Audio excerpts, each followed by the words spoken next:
I want to thank all of you for coming to Reimagining Cadillac Desert. It is a great pleasure to be here today. I'm very excited. Impressive group of speakers you'll hear today, and it's an equally impressive audience. Marc Reisner wrote the seminal work Cadillac Desert 30 years ago. In the spirit of authenticity, I've brought my dusty, sun-faded version. Reisner's great service and what we're trying to do today was starting a conversation about water. Are we in a forever drought? Probably yes, if we stick to the status quo. In 1990, Southern California had 14 million people. We now added 5 million people, and we use the exact same amount of imported water. In 2018, there's about a 50% chance of the first time in history being a shortage on the Colorado. It's a great time to really have these discussions. So here's the goal: overcoming old hostilities and realizing there is a common future. Thank you, and thank you very much to the Autry for having us here today. I'm Eric Garner, the managing partner of Best & Krieger. I want to thank all of you for coming to Reimagining Cadillac Desert. It is a great pleasure to be here today. I'm very excited. It's, I think, a very impressive group of speakers you'll hear today, and it's an equally impressive audience. A lot of knowledgeable people here, so it's very exciting. I also want to thank my longtime municipal partner, John Brown, who's out there somewhere. I think the idea for this originated in a lunch he and I had a little over a year ago, and so we wouldn't be here without him. I also want to thank particularly Kira Johnson, Ben Lee, Denise Nix, and Amanda Fine, along with our sponsors, for all their efforts to make this happen.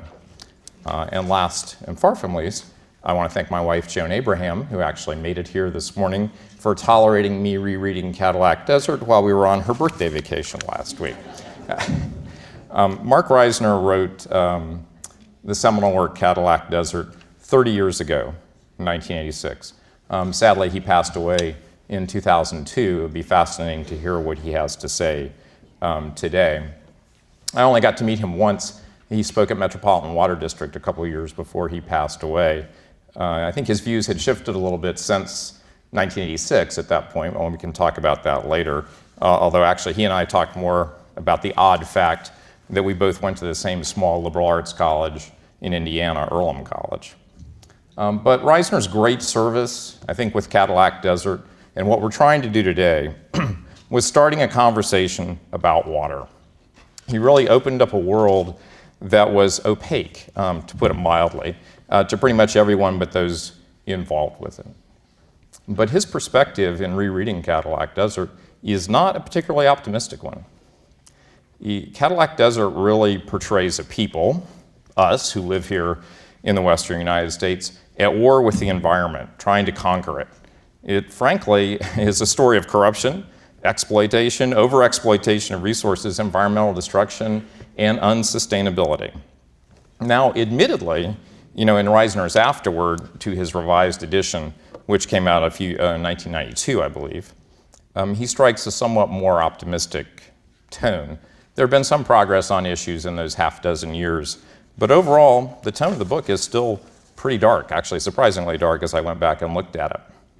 Now, he wrote Cadillac Desert only 3 years after the public trust doctrine was recognized in California water, really before the Endangered Species Act started playing a huge role in Western resource use. That was still a period of time, I think, when people thought that consideration of environmental issues in water resource use was a fad that was going to kind of go away, and then we get back to building the huge storage projects and delivery projects. But of course, that never happened. And I think perhaps the most important realization that everyone in the water world has had in the past 30 years is that we're not going to conquer nature, and that environmental protection and creating sustainability is really about sustaining ourselves, and that balancing water supply and environmental protection is just something we have to do. But that realization was far from present when he wrote the book in 1986, and his chapter titles included A Land of Illusion, Things Fall Apart, and the epilogue, A Civilization If You Can Keep It. In A Civilization If You Can Keep It, he wrote, looking back on water resource development, how much was sensible, how much was right? Was it folly to allow places like Los Angeles and Phoenix to grow up? Were we insane or farsighted to build all the dams? And even if such questions seem academic, they lead to an emphatically practical one. What are we going to do next? And I think we're here today to further that conversation about what are we going to do next?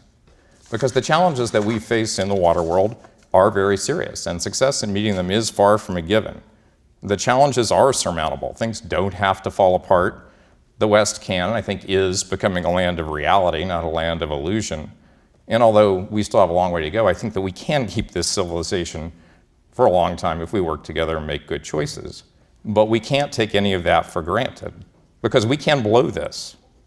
You know, and if we're going to live sustainably in the Western United States beyond the 100th meridian, we have to deepen our conversation, I think, in 3 areas in particular, all of which are going to be covered today. First is the allocation of responsibility for water resource management between local, state, and federal governments. This has been a today's program is a result of a joint effort at BBK between our municipal group, our environmental group, and our special districts group, because cities and local districts are crucial players in managing water resources. The federal government can't be counted on, although I hear they may actually do something today, but they can't be counted on to solve all the issues, and neither can the state. States are doing a lot of things, but they have limited resources. Federal government has limited resources. And so it is going to come to the local level to deal with a lot of these issues. And I think the second issue to deepen our conversation on is climate change. Is it really in the water world needs to not be a political issue? Because causation doesn't matter.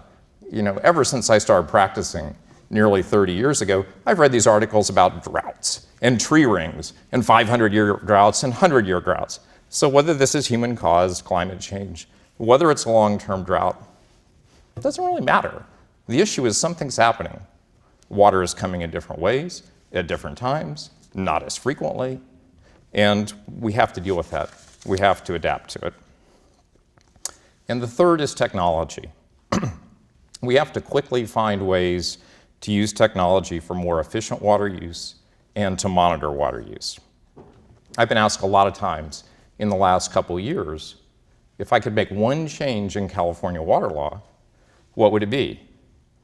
Well, my answer is my first change would have nothing to do with California water law.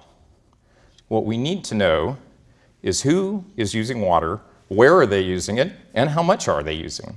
Because until we know that, how can we possibly manage it or regulate it? And this is our most precious resource, and we don't have the answers to those fundamental questions in most of the Western United States. So a lot's changed since Cadillac Desert, and I think enough that we can be optimistic that we can meet our water resource challenges. But a lot's not changed, and I think enough hasn't changed that we could be concerned that we could still fail to do that. But let's use that concern as motivation to action. And that action, I think the first action we can take, is have a great day conversing about these issues and working toward answering Marc Reisner's question, what are we going to do next? So with that, what are we going to do next in mind, let me ask our first speaker, Bill Patzert, to come up. The only thing I'll say about Bill is he submitted his slides, and Kira Johnson, who was working on this, said, maybe you should take a look at these. I want to make sure they're okay. And I said, oh, I'm sure they're not okay, but that's exactly why I asked Bill. So here he is. Great interview.